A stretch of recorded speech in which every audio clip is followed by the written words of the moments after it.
We're here to have real conversations with the real people you want to hear from about real topics that you really want to learn. And we're here to help you open up with real thinking. We're here to open up your awareness and help you become the real you. Welcome to the Wake the Bleep Up Show.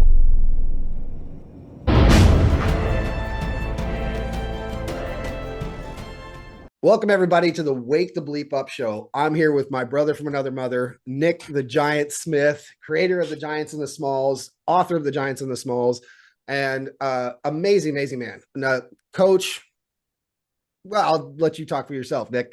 Nick, welcome to the show. I don't like to brag on myself, dude. Coach, teacher, trainer, yeah, whatever. I mean, whatever you want to call me. I've been called worse things too. So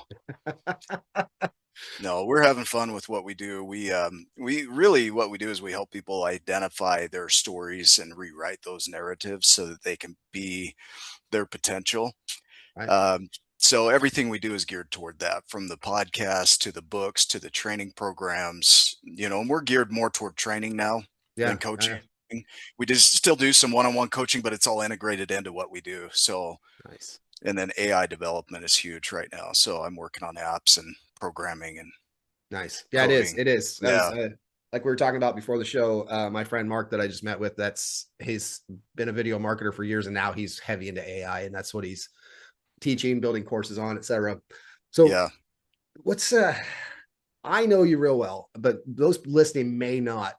Tell me a little bit about your story. How did you get to even writing the Giants and the Smalls? What brought you to that path? Yeah, like as a description of the pathway, not an identity, right? So looking back, in 08, 09, I lost everything.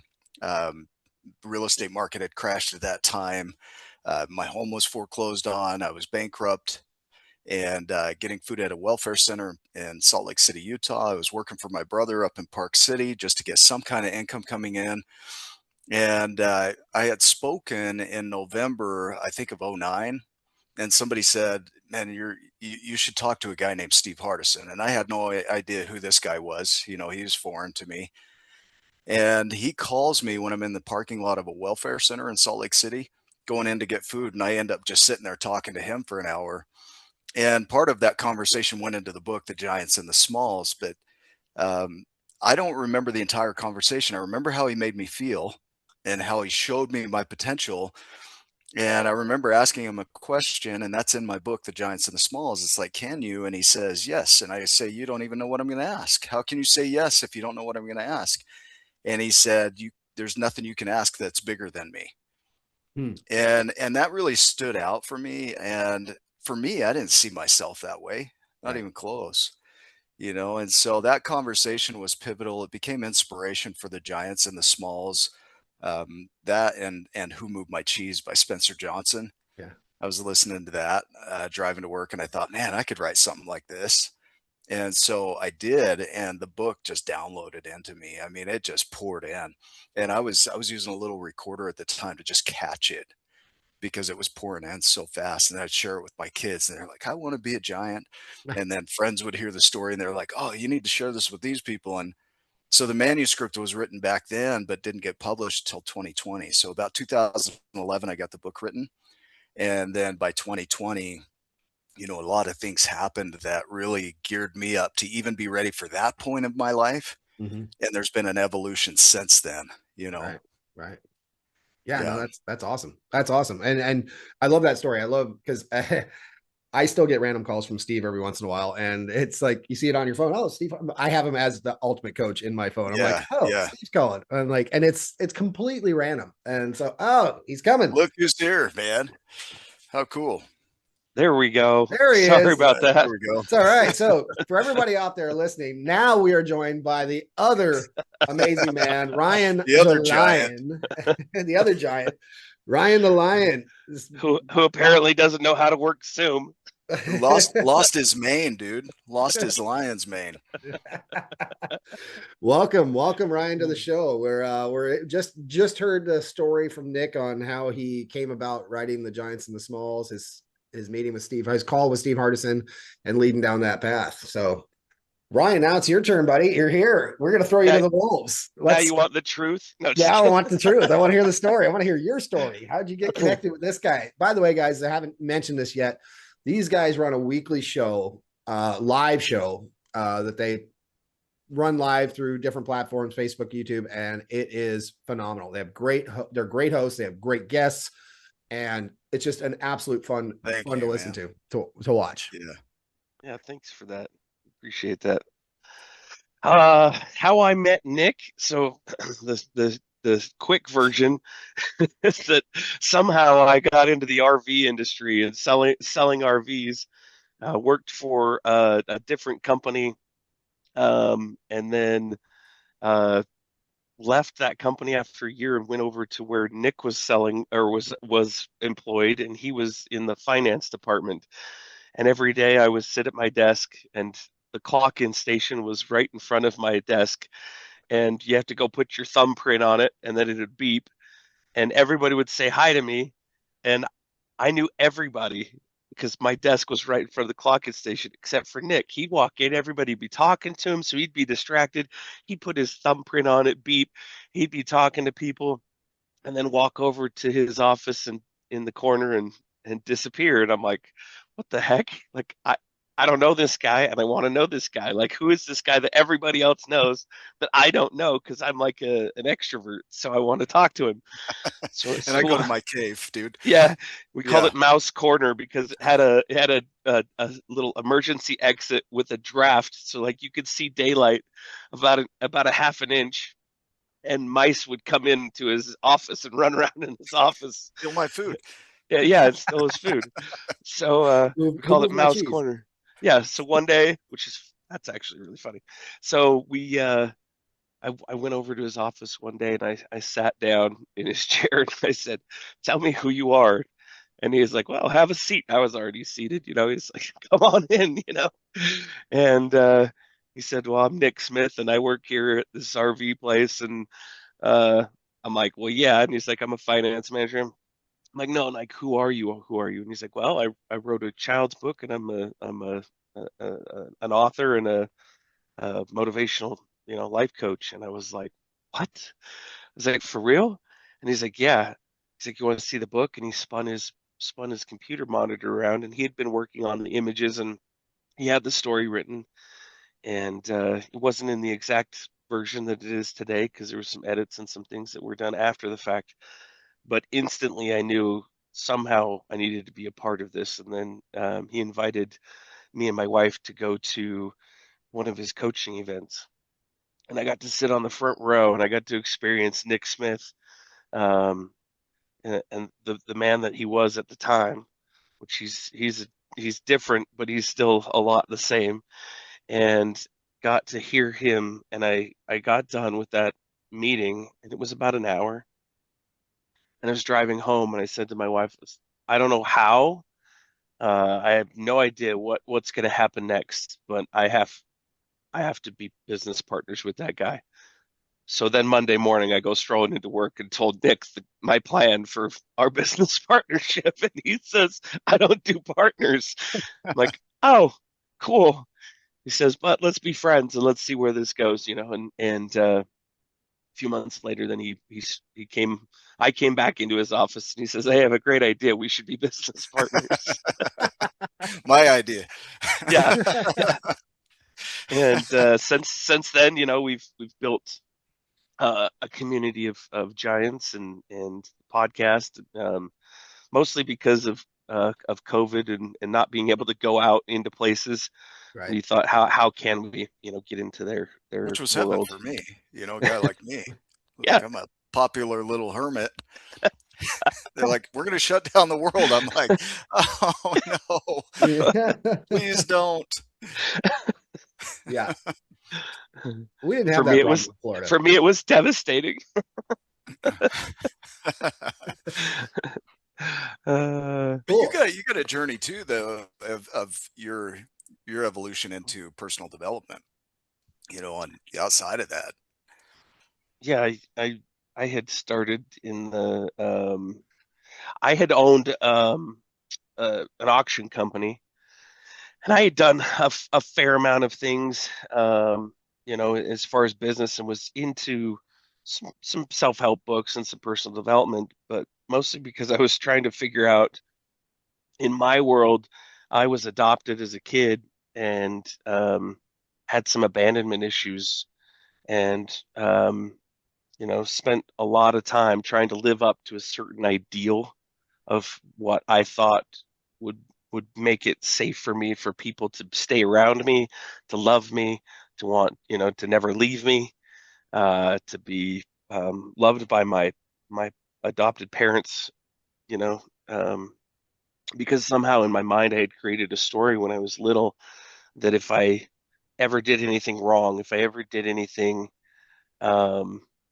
that would cause question to my birth parents, that they too would abandon me, and which wasn't true.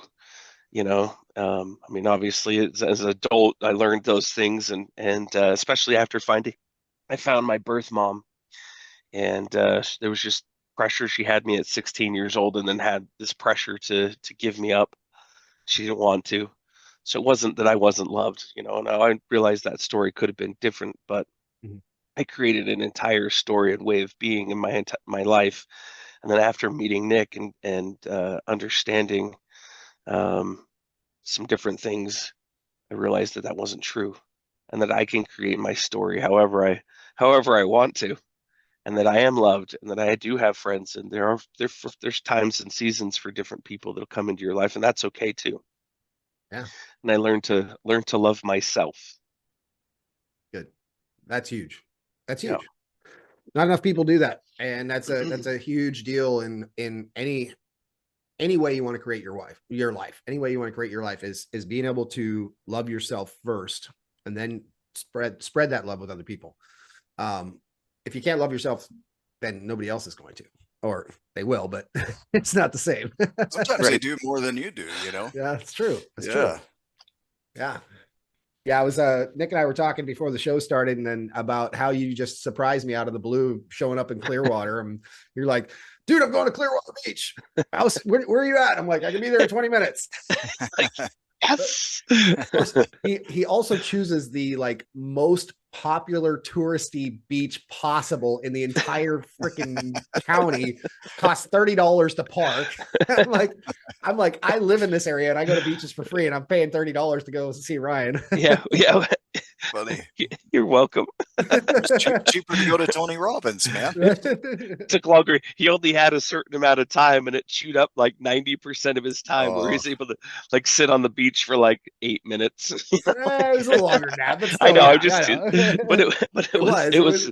it was pretty quick, but it was one of those things where I kind of imagine heaven. If there, I'm not sure. I hope that there's a heaven, and I think this is what heaven is like, when you turn around and you see those people that you love and that you respect, and the reunion that you have, watching Tony walk down the beach, and seeing my brother, nothing can replace a feeling like that. Like that's the best feeling in the world. Hopefully they have we free have parking in heaven. yeah, yeah. Hopefully that's not $30 parking and it lasts a little longer. But other than that, oh man. Yeah, we drove around for a while too, trying to find one. No, you're right though. It's I was definitely giddy walking up and seeing you down there on the beach as I was walking in closer and closer, and then of course you pull out the camera and start recording, and you had to cut it off because I cursed, but he's like, okay, part of this is going on Facebook. Speaking of love language there, man. Yeah.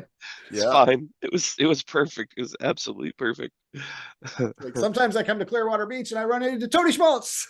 Yes. Dude, your shirt that I have, that Schmaltzy, still my favorite shirt. Oh, awesome. Still my favorite shirt. I need to get a new one. This one's starting to fade pretty bad, but still there. It's still there. Yeah. And I got the hat too. Oh, nice. Nice. I got to get one of those. When you can't be yourself, be schmaltzy. Right? Be schmaltzy. It's always a good way to be. Always a good way to be.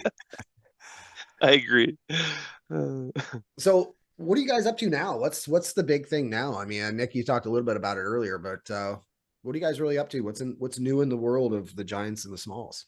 You want to see? Well, the people at home won't be able to see. So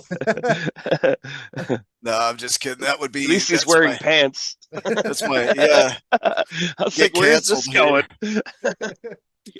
yeah, No, YouTube we're probably wouldn't. I can screen share if you're up for that, or is this going to be all audio? It's mostly audio, so it's Okay, then I won't screen share. yeah. It's Man, they just missed out on that zipper pull there. No, just talk us through it. You know, everyone's Yeah, listening. Talk us through what's going on. You mentioned some AI stuff and yeah, AI's been big. It's changing the way we do business. It was like when the internet came out and web design and social media and all these things were new. There's a lot of fear around it. And I'm of the opinion that it's how you use it that matters. And everything's been used for good or evil throughout the world, and so it really is up to the user. right, And so we found ways to incorporate it into what we do to make things a little easier, to handle automations on the back end. But mainly it's a tool for coaching. So it's actually a better coach than most coaches right now. yeah, I know. And so we incorporated our 12 journeys program into it to help people when we're not available, or it can go into every language around the world. It's available 24/7, and they've got the 12 journeys right in their pocket because of it. And a lot of people are struggling, and obviously we're not therapists and we can't profess to do anything like that. We don't. But it's nice to have that tool there that can talk to you like a human would and walk you through what you're experiencing without making you the bad guy and making you feel worse because of it. Right. So AI's been it's been a game changer for that. We're working on a sales book right now. I've been in sales for about 25 years. Ryan's pretty dang close to the same. We've been top performers in all of our companies. And when we first started this adventure, it was because I had developed a calculator for finance to help pick the right bank to maximize return for businesses. And so I had a process that I developed. And so we turned that into a book called P8 Training. And now we're rewriting that called How to Sell Like a Giant or Sell Like a Giant. Nice. And it's full of the 12 journeys. It's full of the 8 P's of sales. It's got the 5 laws of being a giant, the 3 A's. It has the Ripple framework in it. Like, it is designed to engineer somebody into a salesperson from the inside out. So their identity is going to change, not just tactics and tools, because, dude, a tool is only as good as the person using it. That's right. That's exactly right. Yeah. So we're focused on that. What's your preferred platform? Oh, what do you mean? I mean, AI platform. Oh, dude, it's a hard choice. I've been leaning in Gemini right now. I use Gemini to code, and then Claude has been killing both Gemini and GPT. But I like GPT because it will go and scrape websites. The conversational style goes a little deeper. It understands human conversation better. Yep. I've been able to build GPTs in there, so I like that for that. I like Gemini for building out web apps or imagery. I love Claude for brainstorming and strategizing. And like, we have our newest workbook, 151 pages. I use Claude to help put this together, and it's completely based on our program, So don't make me choose a favorite. It's like my kids, choosing between parents. I'm like you. I use ChatGPT for the conversational part of it, just like you're talking about. I use Claude for a lot of the other brainstorming stuff, just like you're talking about. And I've just started playing around with Perplexity, and it's a little bit of a combination of the two. So it's that's what I've heard. Yeah, it's interesting, but I definitely spend more time with Claude and GPT. No, I love it. And like you said, a tool is only as good as the user, and some people choose to use it wisely and others not so much. Yeah. Or they treat it like a Google search, and it's like, oh, dude, you're missing everything, things that are in there. Yeah. Well, and most people, especially people that first get into, like, let's say Chat GPT, don't understand that you can train Chat GPT. You tell them who you are. You let it know who you are. Let them know about you, things you have. Like you said, scrape some websites, things like that, and they're like, "Oh, I know who you are now. Now let's talk." Yeah. I developed so that on our website, when you go to our Teams page, Uh-huh. there's an acquisition profile in there. So if you're somebody that uses Chat GPT consistently and you have the memory turned on, you plug this profile in and upload the PDF, and dude, it'll dial you in to where Wow. it's like a personality test, but it's basing it off of all your conversations with Chat GPT, and it nails your acquisition style. So how you get clients and customers. Like mine is Trapper, like spider web builder. It's like I like to build the webs and let flies fly into them, kind of a thing. Right, right. But others are hunters, others are fishers. It's a pretty cool profile if Hmm. you use GPT a lot, and it's free. Yeah. That's awesome. That's great. That's great. What about you, Ryan? My favorite is Nick Smith. I'm like, I call up Nick or text Nick, can you do this? Of course I can, he says. Oh, perfect. Dude, but at 3 a.m., man, come on. I know, sorry. Sleeping. I get excited. But a lot of people are doing that. A lot of coaches are doing that nowadays. Like you were talking about, Nick, they're creating their personalities and creating an AI version of themselves. Like Yeah. Chris Doris, for example, he has an AI version of himself. I got to play around with it before he took it on, made it public, and Yeah. it's just like him. I mean, he's like sometimes he's coach better than I do. Yeah. It's true, man. That's It it's wouldn't swear at me, so I had to engineer the swearing into it. I'm like, dude, you need to drop some F-bombs at me, because otherwise this isn't I did real. the same. I did the same. Yeah. I did the same. Add some Tony Schmaltz in there, please. Yeah, right. So are you guys familiar with the copywriter John Carlton? Mm-mm. So he is like I'm known not. as like one of the top copywriters ever. Okay. And he's got that kind of style. He doesn't necessarily curse and swear, but he is in your face kind of copywriter. And so when I first started training him, I'm like, I want you to mix me and John Carlton style. And they're like, oh shit, here we go. It's like making babies with these people, dude. Yeah. It's like if Tony Schmaltz and John Carlton had a baby, Right. literally, right? That's awesome. Yeah, You right? can't look at it; it's ugly as sin. But dude, it's smart. In your face. It's funny though. How did you guys get involved with the Ultimate Coach group? Because that's where that's where we met. The three of us met at that first event after Ryan talked me into spending $500 I didn't have to upgrade to the VIP. Yeah. But it was amazing. I mean, that's how we first met, and that's how we became, brothers. What got you guys involved in that? I mean, what led you down the path? And now, Steve Judy's Hardison, asking man. you guys to speak, and it was amazing. I'm just curious. Yeah, Steve Hardison. I think I was traveling out to, was it Sacramento at the time? It seems like it was right around then when I went out to try and get into Pixar, which turns out to be Fort Knox. So they even had me back out of their property. They're like, you're not getting in here. But I was trying to get the book out for the movie and get promotion on that, which we're still, we've still got that dream and vision. But I remember talking with Steve because, he had met with Judy, and this was an idea at that point. And I believe he made the introduction to us and Judy, Mhm. and we've become good friends with Judy and Eric and that whole crew. And we got to speak there in Arizona, and then got invited out to the UK, to Birmingham. Yeah. And that Well, was when you fun. went out to, so I had gone out, I was going to Las Vegas, That's right. and they had gone on their trip to, with Steve Hardison, and, and got to Yeah. drive with him out to Santa Monica, right? So I was like, well, I didn't win the trip. Nick didn't win. I didn't even submit. Nick did submit, didn't get picked. So then I was like, well, how can I create this? I'm like, Vegas isn't that far from Santa Monica. It's a decent ways, but Yeah. I'm like, okay, I'm closer than where I'm at in Salt Lake City. I could just go straight over to Santa Monica and meet Steve. So I sent a message to Steve. I said, if I commit to being in Santa Monica this exact day that you're going to be here. Could we meet for lunch or ice cream or something? Even a hug.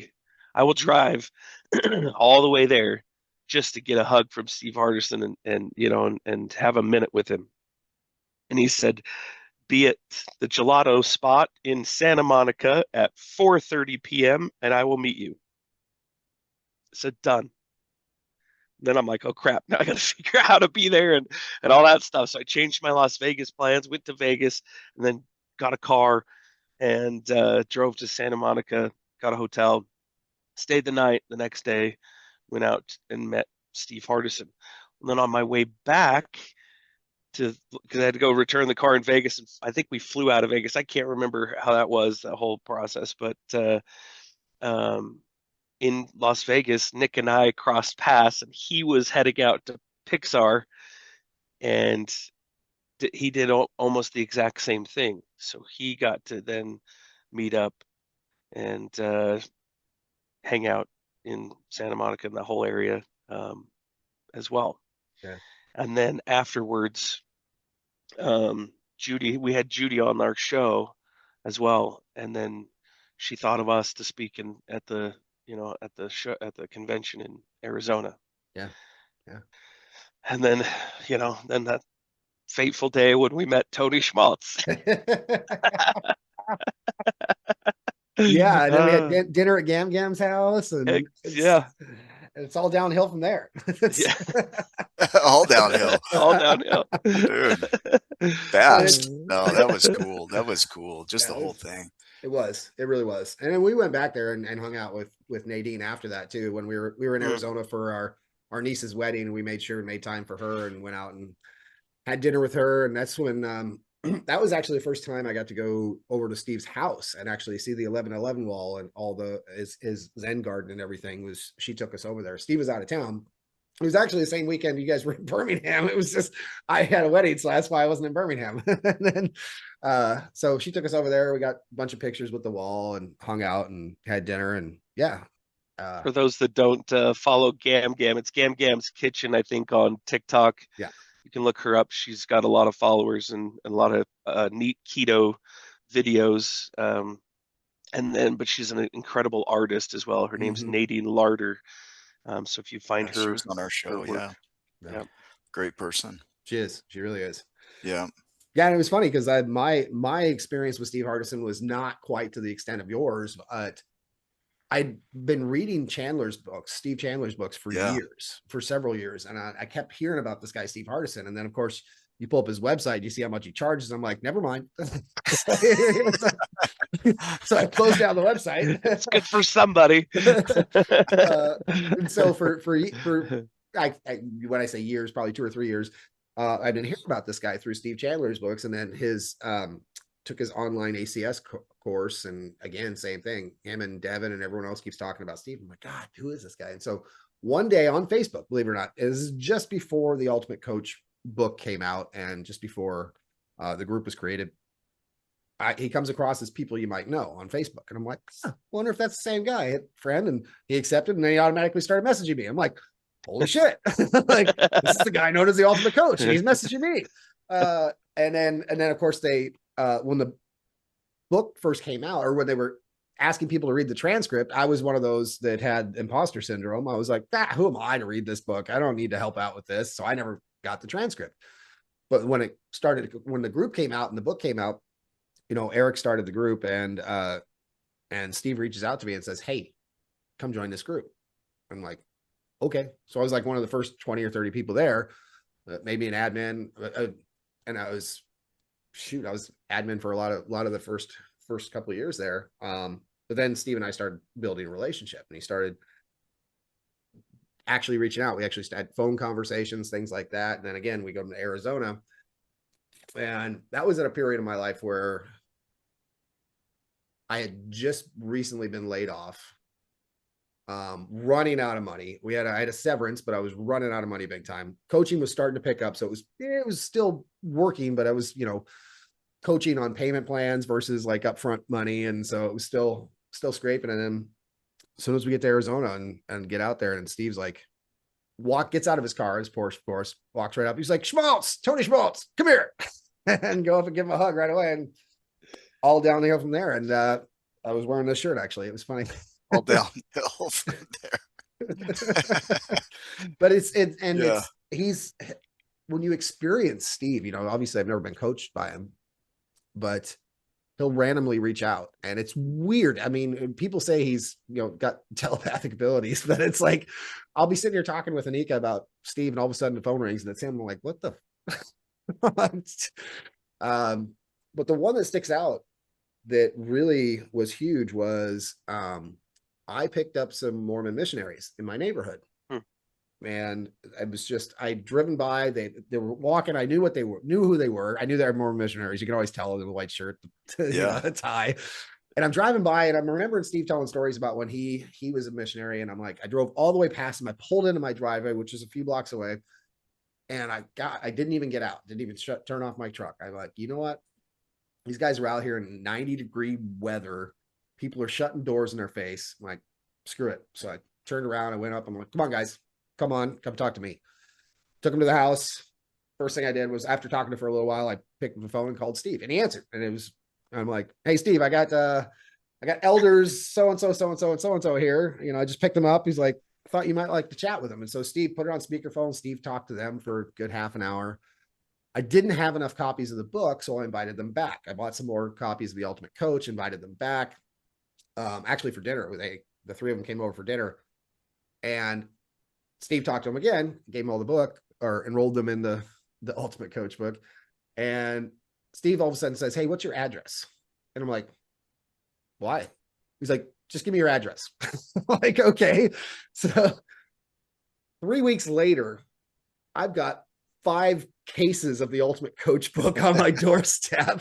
Yeah. Anika comes home from work, because I'm now coaching full time. Anika comes home from work. She's like, what'd you order now? I'm like, I didn't order anything. She's like, it's really heavy. And so it's like 35 copies of the Ultimate Coach that I promptly enrolled people in from that point on. And I was at the Unkish's school, coaching school in London. The last day we were there, Steve got on a FaceTime with everybody and started talking, and he brought that story up when I got up in front. He's like, I remember the time when you invited those Mormon missionaries. All right, he's telling everyone in the room. He's like, Tony here grabbed these Mormon missionaries, brought them into his house when everyone else is shutting the doors in their face, and yeah, just one of those experiences, That's cool. It's interesting because I think, you said I have never had the opportunity to coach with Steve Hardison. And although you haven't had the paid the money and sat down and, one-on-one, if Steve Hardison runs into anybody, you've had the opportunity to coach with Steve Hardison. That's a very good point. I almost would say that he doesn't let anybody out of his field of view without making them feel like they're his best friend. Yeah. Like he sees them, he hears them, he asks questions, he's genuinely interested in what's going on in your world. He remembers details that I forget about and asks about it. Every time I see him, he asks about my wife. He asks about my family. He wants to know. But you're right. He will just magically and mysteriously come into your world and then poof, gone again. Yeah. But you know what he's doing because he's one to the next, the next, the next. He's constantly in front of people and making them feel that same spark of about life and hope and belief and possibility. And that's why, I believe that he's the giant in the giants and the smalls. Now, truthfully, Nick is the giant in the giants and the smalls because you are your own giant.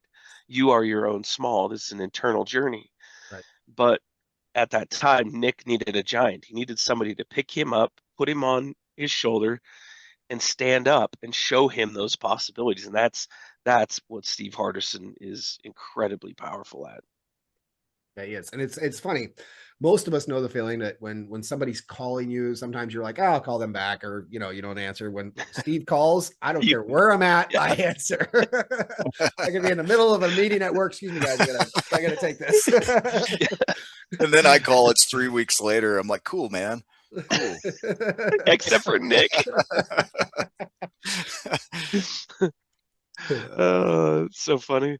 Yeah. Yes, same type of thing. Or I've had it where I've been actually coaching people, and Steve Hardison calls. I'll text him and say, "Hey, I've got a question," and boom, he calls, or he just mysteriously calls out of the blue, Yeah. and it's the perfect timing for me and that the person that I'm coaching or whatnot. So uh, I don't know what gift, of intuition or whatever he was built with, but it's incredibly strong with him.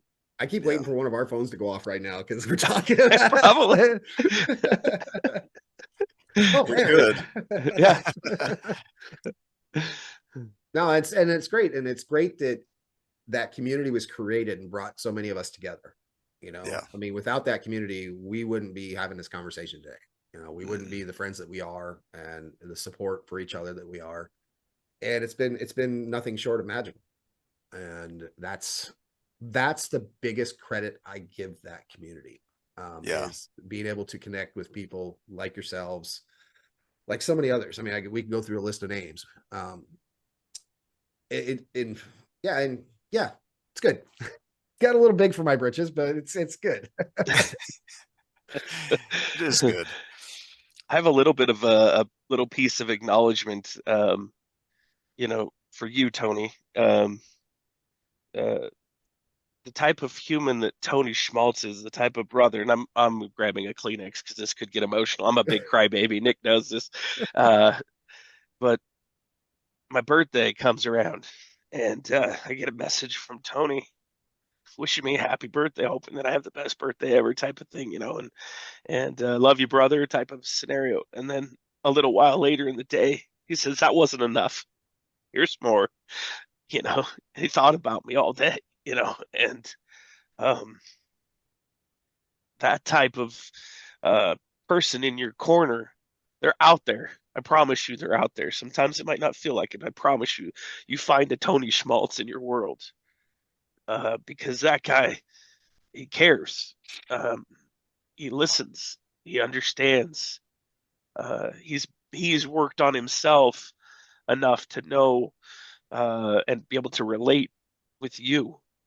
And then he's loyal, and he's a brother. He's a sister. He's a sister. Easy, hot rod. He's whatever. He's The point is he's whatever you need, because There's like he's a cut. yeah. Yeah, well, we're editing that on the old audio. No, he's family is the point. Yeah. He becomes family. And man, I'm sure glad that whatever I did, right, wrong, indifferent, everything in between, all the decisions I made, I'm sure glad I made all of them to lead up to however divine timing, inspiration, serendipity, whatever you want to call it, uh, to be able to meet up with Tony Schmaltz, because I wouldn't trade it for the world. Thank you. Thank you for all that. Yeah. Awesome. So it's funny, not funny, but kind of funny. When last time I was on your guys' show, you gave a similar acknowledgement. That was before the birthday messages and everything. But I went and flew to Philly to be on an actual live in studio podcast back then called Gurus and Game Changers. And when they were stalking me, they watched that episode. Really? And before we got on the show, they said, we heard what Ryan said about you, and we're even Very cool. more thrilled to have you here than we were before. Very cool. So that's huge. Dude, Ryan is the king of acknowledgement. Like if there's a gift that somebody can have, that's his power and gift, is to show people who they are. And he's been that for me throughout. Just an amazing person when it comes to acknowledging others and showing them their worth. Yeah. I don't have that gift. I'm like, come on, asshole, let's get going. And Ryan's like, man, this dude's the sweetest person. No, I don't call him that. Unless we create identities, right? Uh, That reminds me when I went and taught leadership at Amazon. This is about a year ago now. It was a friend of mine who worked there at the time. Unfortunately, part of the recent layoffs, but their internal coach, they have, obviously Amazon, big company, they have their internal coaches and everything, but that person couldn't make it for their big weekend meeting or week meeting. So he brought me up. Now, I'm not going to lie. They didn't pay me. They paid for the travel. I'm like, that's cool. I'm teaching Amazon. Like, you fly me out. I'm cool with that. But it was the same way. I told them right from the front. I'm like, guys, if you're looking for fluffy, squishy, that's not me. You're going to get the real deal. I mean, I dropped F-bombs. I was right in their faces. I was calling the quiet people out in the corner. No. You. Let's hear from you. Yeah, you. and I got so many compliments out of that because it was raw, because it was there. And it wasn't, I wasn't like bashing people or anything, but I mean, it was direct. It was like, guys, some people learn better that way. Some people like the squishy stuff, but that's not me. Not me. Yeah. No, you're good at doing that, man.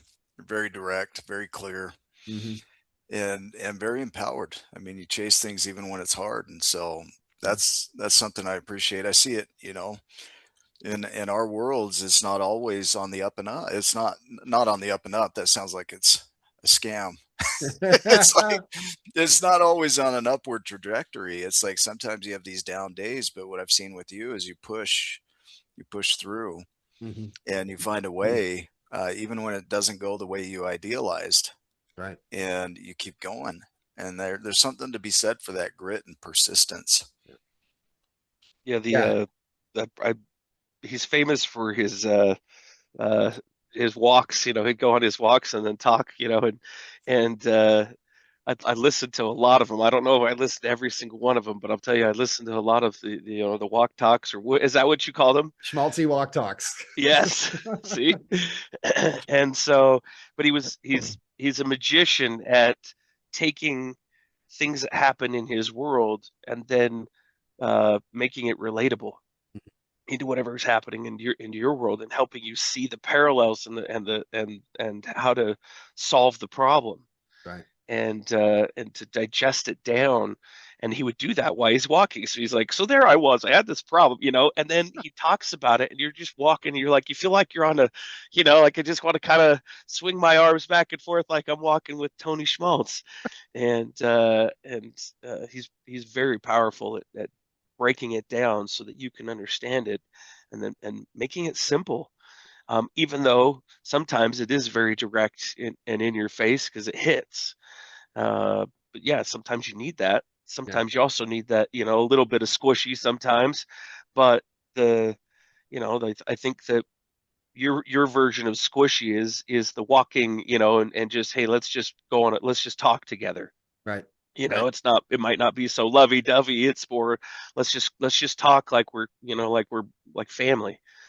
And so that's your level of squishy. And then comes in, hey, this is how we break it down.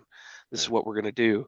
And then you would be, if they enrolled in your coaching with you, you're right there with them. You're right there walking with them as they're doing their work.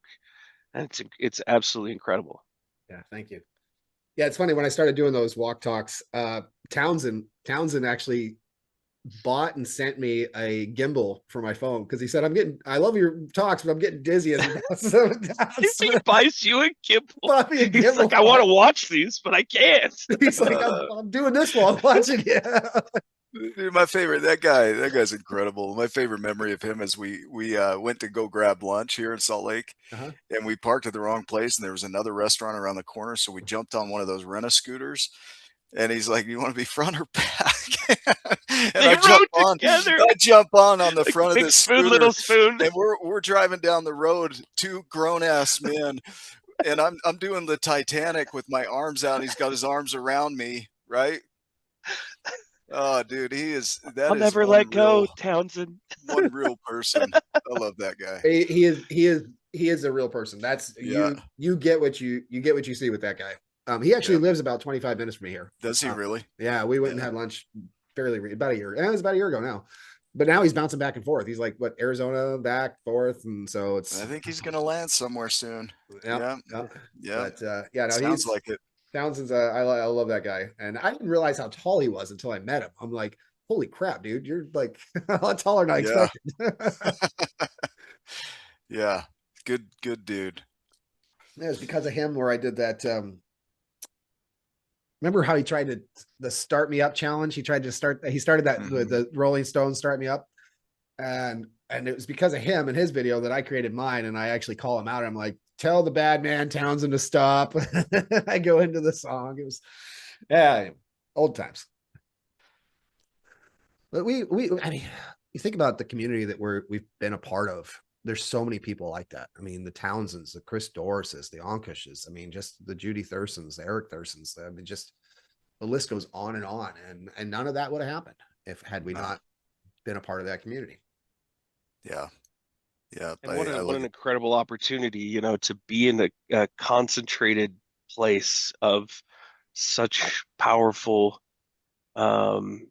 dynamic coaches, all with their own unique individual styles and abilities, and bring it to the table, and in a place of service and love, and you know, and to help other people.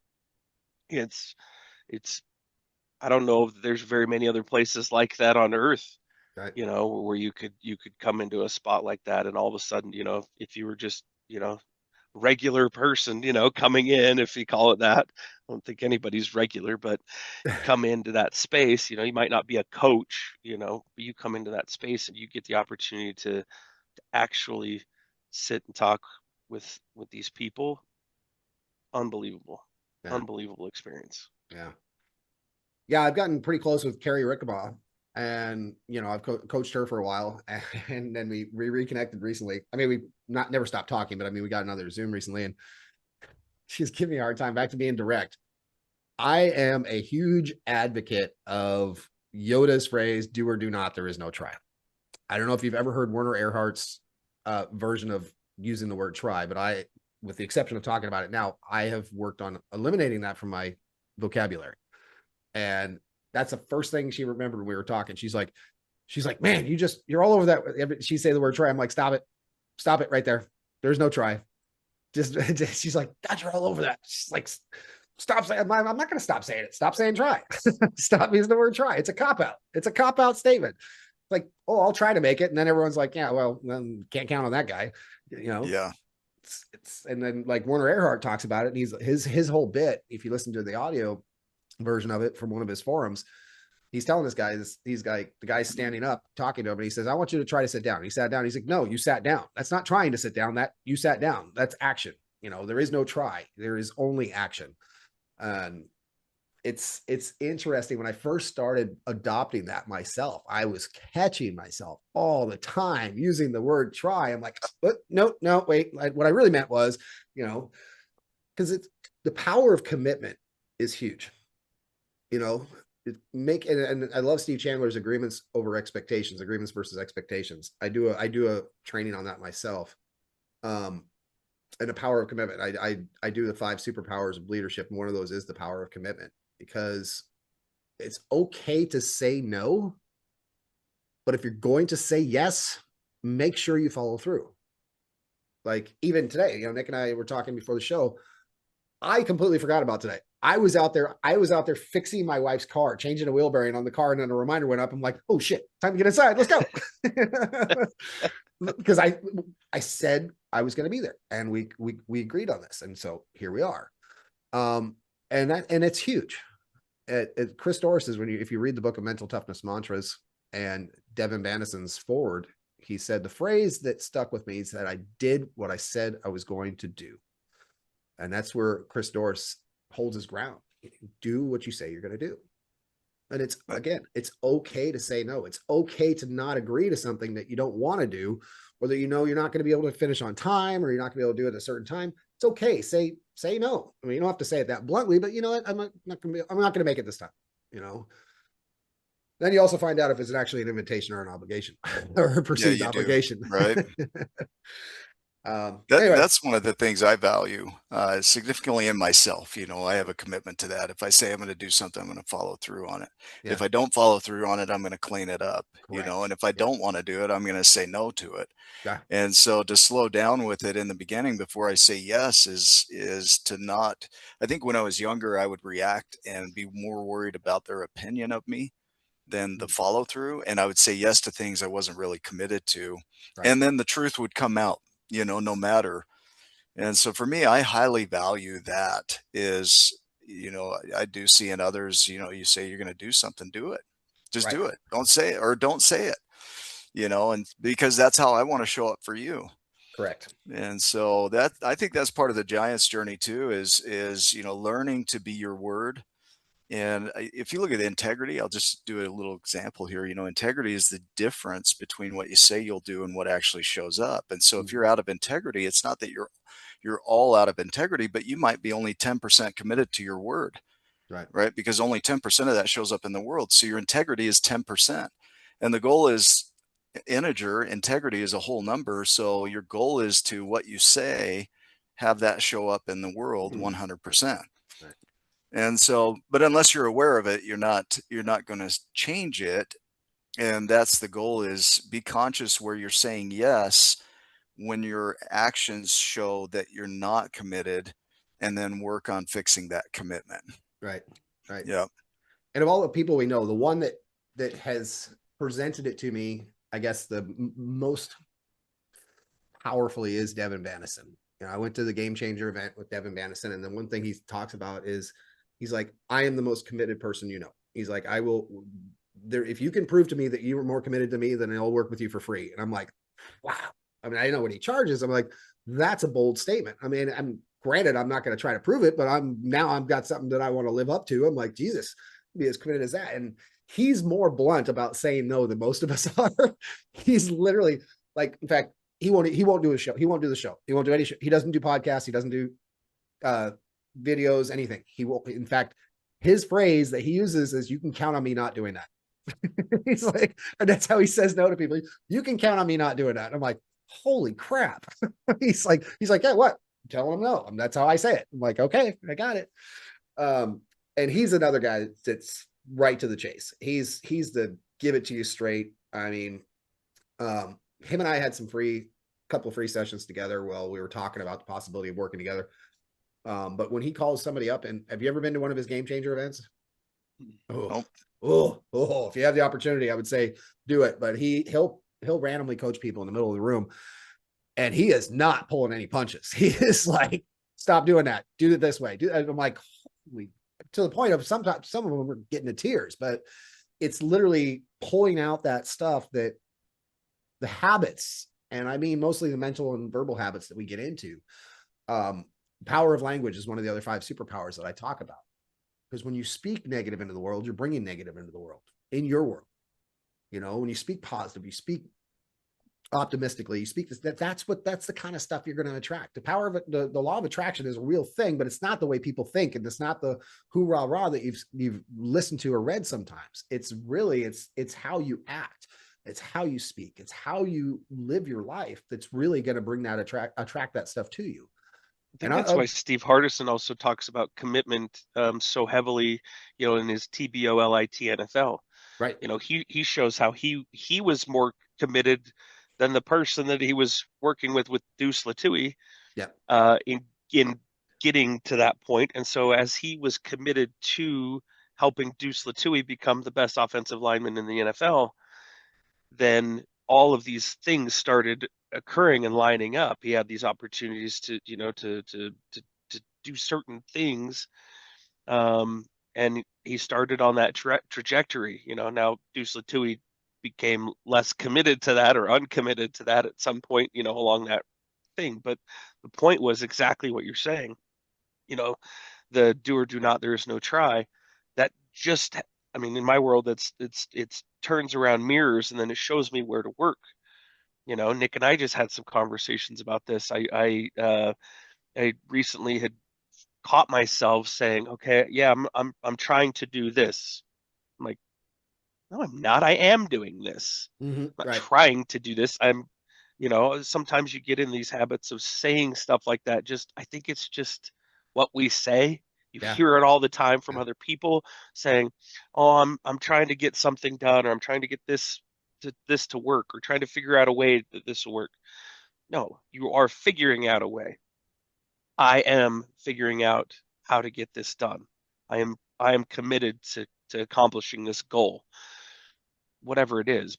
You're right. It is in that power of commitment and the words and the feeling behind it, and actually putting that focused effort. It reminds me of a story. So I told you guys I went to the Ankush James AJC school with Ankush, and the first weekend, you guys are familiar with Matt Clemmer, right? Mm-hmm. Yep. Yeah. Yep. So Matt was also at the school. Ankush calls me the week before, like the Monday before we're supposed to fly out on the Thursday, and says, "Hey, so you remember the story before I get there? You remember the story in the Ultimate Coach and that Chris Doris talks about how Steve Hardison called Chris Doris and said, I need you to help in this, get this event going however you can. And he called, I don't remember the woman's name, but he called her and she said, can you pay for the venue? And he's like scraping to come up with the money and but pays for the venue. Anyway, similar story. Monkish calls me and says, hey, I need you to reach out to Matt and I need you to help him any way you can. It's like, whatever you can do, help him. And I'm like, okay. Meanwhile, I'm like, it was Labor Day. So we're at our neighbor's house having dinner, and I'm walking outside and I'm talking to Matt on the phone. He's telling me a story about what's going on. He doesn't know how he's going to get to London. The funny part was that I did one of those quiet screams because I was out there in bare feet and stubbed my toe like a root. I'm like that's what but he's like, I don't know how I'm going to get there. And I'm like, and all I remember after that conversation was hearing Ankush help him any way you can. And then remembering that story about Chris Doris. And Chris Doris didn't have the money. He didn't know how to find it. He found it. Went back inside. I was out. I mean, I was not, even though we were still having a conversation, I was not present anymore. I was thinking about what can I do? What can I do? What can I do? And Nick and I go home. I'm talking to her. I'm like, I need to do this. And she's like, well, we don't have the money. I'm like, rent's not due till the 1st. We have the whole month to make that up. I said, I want to do this. Now I'm trying to get a hold of Matt. He's not answering me. I'm like, dude, I'm like, hey, give me a call when you can. I'm texting him because he said text him before I call him. I'm like, dude, give me a call when you can. Nothing. A few minutes later, I've already got flights pulled up because he told me where he lives. So I already got shit on the screen ready to purchase this thing for him. Just need his information. And I'm like, hey man, it's a little more urgent than I made it sound. Call me back. He's nothing, not even you don't even see the 3 dots of him starting to, answer. And lastly, I'm like, dude, last message, I'm like, dude, I am trying to get you to London. Call me back now. And then Ankush sends me a message in Facebook Messenger. He's like, hey, I'm on the phone with Clemmer right now. I'm like, tell him to call me. Tell him to call me right now. London. So anyway, so we bought his ticket and randomly, just completely randomly, him and I ended up sitting in the row right in front of behind each other. So we got to talk for this long flight. Oh, before that, both of us had a layover at JFK. So I'm flying from Florida. He's flying from Ohio. We both ended up on the same flight from JFK Amazing. Overseas, a seat in front of each other. Got to chat. Never met the man before. Just talked to him on the phone. And that's right after, like literally 3 days after buying his flight is when I got called to go speak at Amazon. I was like, wow. And that led to a couple of coaching clients. So it all panned out. And it's just, it's back to the commitment. When you can help and find a way, do it. It comes back tenfold. When you're doing it truly as no expectations. I really didn't expect, I didn't want anything in return. I didn't care. I was doing it just purely because I knew I could. And I wanted to get them there. And then things just unfolded and came together after that. Yeah, it's amazing. It's amazing. Yeah. Matt Clemmer, that guy is a deep, deep thinker. Yes, he is. Very wise man. Mm-hmm. So I'm glad to have met him there at the UK. So that's cool. Yeah. It's interesting too. We had a very similar experience where we had all this stuff start falling apart. We couldn't get to the event in Birmingham. We had committed to go. Some people did some things for us to make it so that everything worked out.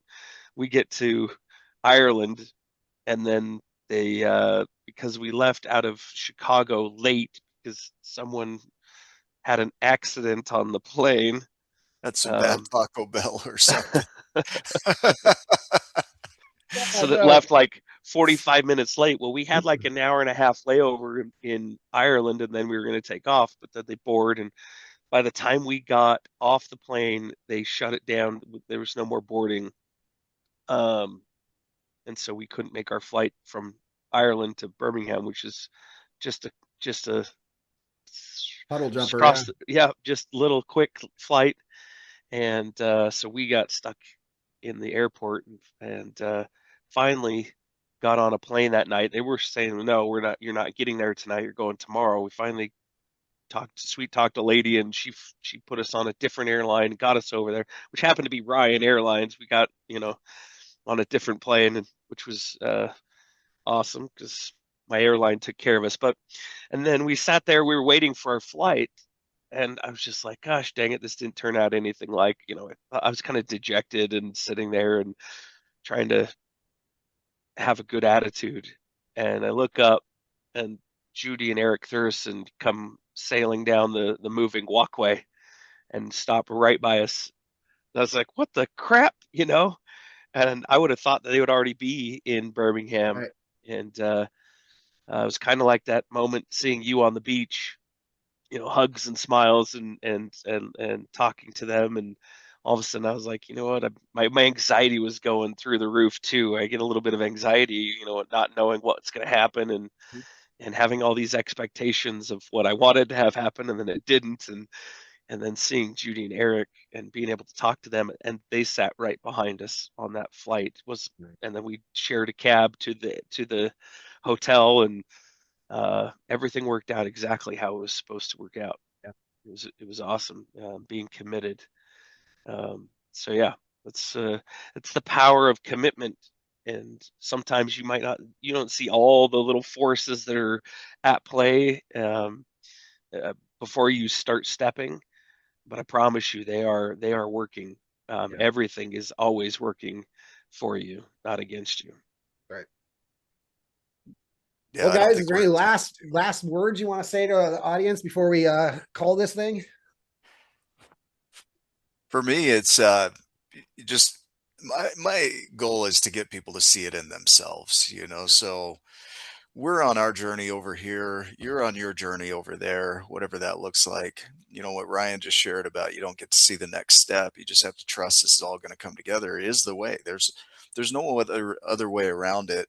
And I think so many people are looking for the map when really you need to pick up the compass, Mhm. because the compass is the idea that you as the navigator will find your way using that compass. And that's a symbol we use in our trainings here, because um, we are the ones that are the X on the map. We are the X of where we're going. Like Rich Litvin says, your vision isn't where you're going, it's what's coming from you. Mhm. And so that symbolism of the compass is, yeah, it does have an X on it as well, if you look at it in a lot of cases. And um, you don't need to know the next step.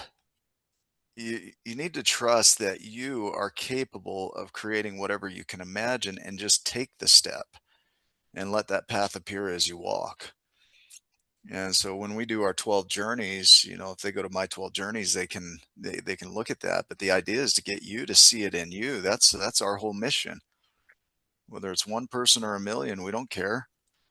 Let's help you rewrite your story so that you can be that giant that you're capable of, because it's in there. Right. Right. Ryan? Yeah. Um, I would I would say the same thing, that Nick echoes. We've some of this we started thinking, oh, this is going to be amazing, and we thought about ourselves, sometimes, like we were excited about, hey, if we help 1 million people, then we won't have to worry about money and this and that. And I think some of that is natural, but the evolution, it was to shift and remember that, well, we were able to be helped, by somebody. They weren't out there helping millions; they were helping us on our journey, and then to turn around and help somebody else, on their journey. It's about the one, and I would say that you're worth it. You can do it. It's not always easy. There's some moments of of severe challenge. That's part of life, but all of it is for gaining experience, and there's lessons to be learned. I'm still learning them. New ones pop in, old ones pop back up and challenge what I've learned. And it's all for my betterment. Um, and uh, having a group or a team or even just one person in your corner it makes all the difference in the world. If you can learn, really truthfully, if you can learn how to be that for yourself, that's the most powerful. But until then, go find a giant, go find somebody in a community like the Ultimate Coach Group, go find a Tony Schmaltz in your world to walk with you on your journey, because that's just going to help shift and help you grow at a quicker speed. Yeah. And then you'll probably find some amazing friends, just like we reminisced of all our friends here on this episode today, Yeah. and the memories that we have and that we're continuing to build. You're going to find those too for you. Thank you. Thank you for that. All right, guys. We're here with, again, Nick the Giant Smith and Ryan the Lion. Go pick up a copy of Giants in the Smalls. Go watch these guys on Wake Up with the Giants TV. You find them on Facebook, YouTube. Yeah, that's pretty much the best place to find you guys on the live show, isn't it? Yeah. Yep. Search them, you'll find it. And you guys you need to watch it. You need to watch Wake Up with the Giants. These guys are amazing, as you've heard here today. And yeah, can't wait till the next time we talk. As usual, thank you for listening to the Wake the Bleep Up Show.